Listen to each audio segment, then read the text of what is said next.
Hey guys, what's up? Q Mr. 412 here, and I'm going to be doing my third and last anime review. So, strap yourselves in. It's going to be one wild ride. So, let's begin with Burst Angel, shall we? Burst Angel is about these four girls who are bounty hunters. Now, the story, well, there isn't much of a story. The reason being, it follows a bounty hunter's life, so there is sort of a side story to this whole series. We first have Meg with the red hair, then Joe next to her, then Say next to her, and Amy next to her. Meg is a girl who sort of gets captured throughout the series repetitively. Joe's the right-hand woman who gets the jobs done. Say is the one who has organized this, so she's in charge of it. And Amy is this computer hacker genius, in a nutshell, for her. And well, those are the characters. Now, story-wise, like I said, there's not much of a story. It's a bounty hunter's life. I'll start by saying this for the story. For each of, a good chunk of their missions, there is one particular thing that is about left at or in certain things. Now, these four girls aren't your type of how we should say bounty hunters. They encounter people, robots, robotic police cars, giant robots, flying giant robots. They encounter monsters, experiments, so it's all a little bit scientific. And throughout one of these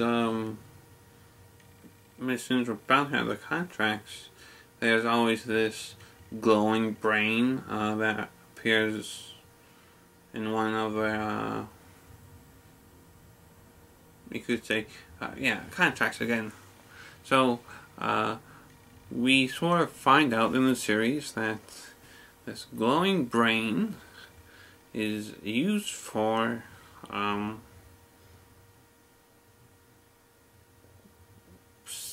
well, without spoiling too much, is using for an organization using bioweapons, making bioweapons for these bioweapons to use these machines, and they can control, which is kind of neat.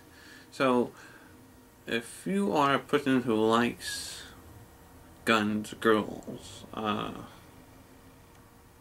monsters, there's even an octopus episode, a ginormous octopus episode, where they're at like this paradise thing. So they're all in a beach square.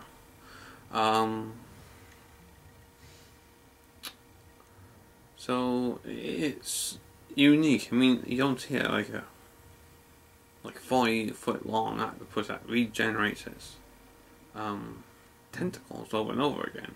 So that's just one of many examples.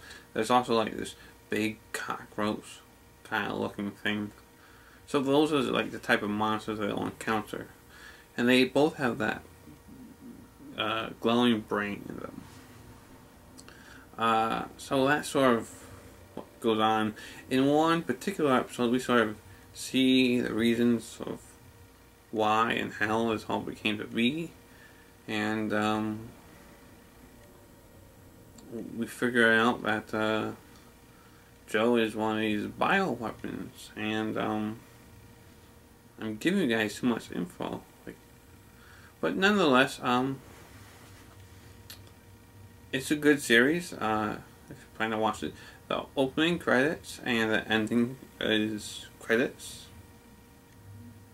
Wonderful. It's got this funky opening, and it's got this nice soothing, mellow ending. Burst Angel. Oh, one more thing. It gets a little repetitive with the kidnapping of Meg, sort of. She's that damsel in distress kind of thing, and Joe saves her. There's this bond between them, Meg and Joe. So that's Burst Angel in a nutshell. The next is GunGrave. Now this one also deals with some scientific things going on, not behind the scenes. GunGrave is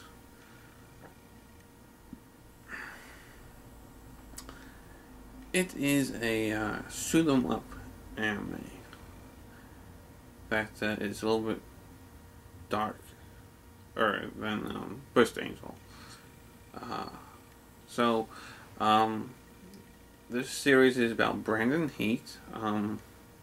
Sounds like a maybe sports or whatever name you would probably hear on the television, like Derrick Rose, for instance. So yeah, but getting back to this, it follows Brandon Heat, a teenager who gets involved with the mafia, and he's joined by Harry McDougal. McDougal is from Outlaw Star. I can't recall the last name, but it starts with a D, like McDowell or something like that. Anyway, so Harry McDowell, I guess, and Brandon. I don't think they mentioned the last name.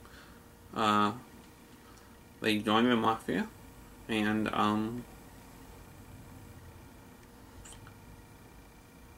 well, they don't see each other for a good long time.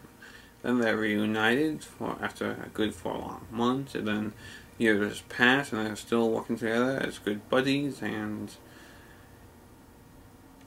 well, all hell breaks loose with this one. It's a good anime because we get to see how the mafia works in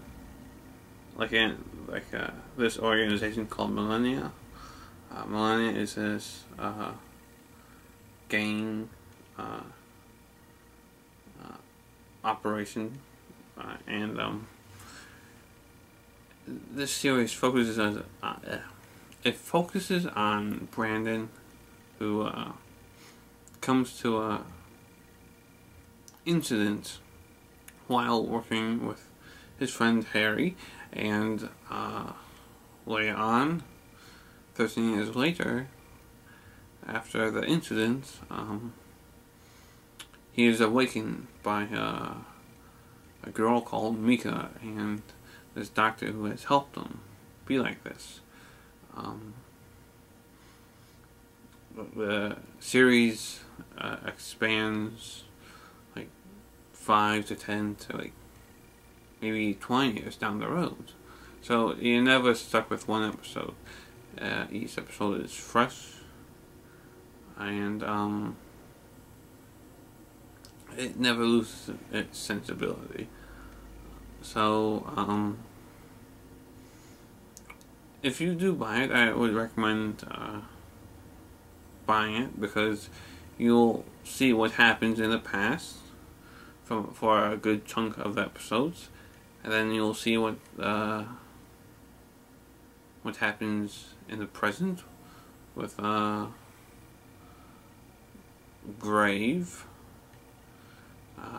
After the incident, Brandon is no longer called Brandon. He's called Beyond the Grave, or Grave, and he wants revenge for the incident. that he was in with Harry.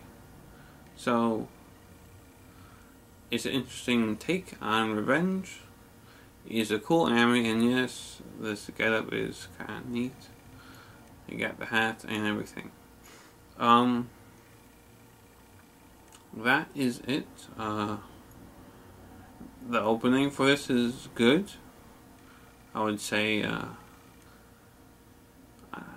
mean, it's not a funky type of music, but it's a good mellow tune. And then the ending is long. It shows the Japanese and English, and that ending is kind of slow, and the song is slow as well. So Burst Angel gets I would say maybe 4 out of 5, well, or 5 out of 5. I think 5 out of 5 is alright. If you just watch past the 5th and 6th episode, no, 5th, 6th, and 7th, it should be fine. So, if you're tired of Mega getting captured, then 4 out of 5. If not, it's 5 out of 5. Music is great. GunGrave, I gotta give it 4 out of 5. Just for the ending scene, credits. So, that's about it. I mean, so those are the 2 anime. I would love to talk more about it.